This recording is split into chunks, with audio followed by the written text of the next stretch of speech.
Hi, my name's Bonnie Sullivan, and this is a new Block of the Month program I have called Bertie's Year. Bert is my grandfather's name, B-E-R-T, so it's kind of named after him. In fact, my grandmother's Ruby, so I think this is Bert and Ruby here.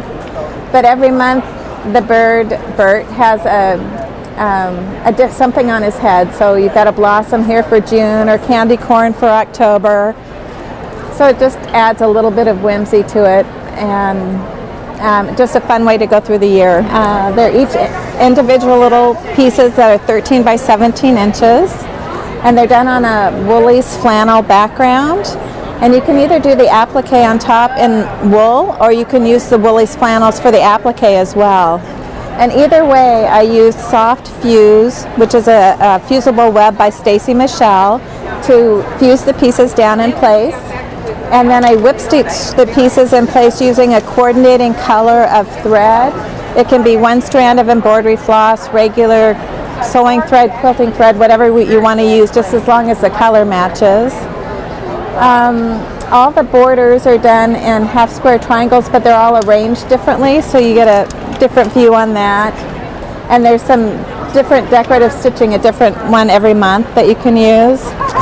As far as stitching these applique pieces down, I've done everything by hand with just a really quick whip stitch. I just make sure the stitches come in about 1/8 of an inch and about 1/8 of an inch apart, just to catch all the threads. You could easily do this on the machine as well if you would rather. You can either use a machine buttonhole stitch or a smaller zigzag, or just something to catch the edges on there, because everything is fused down as well. To finish these, I've done kind of a faux binding, and I'll just show you on the back. I don't know if you can see, but I stitched the back in two pieces, so there's a seam down the middle.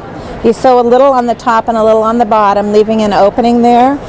Then you put the back and the front right sides together, and with the back on top, and put the batting on the bottom.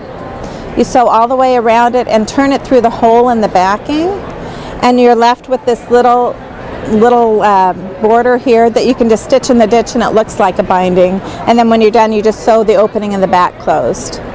So that's how they're finished. I am working on a way to incorporate all 12 of these blocks into one quilt, and that will be a free download on the E.E. Schenck website in a couple of weeks.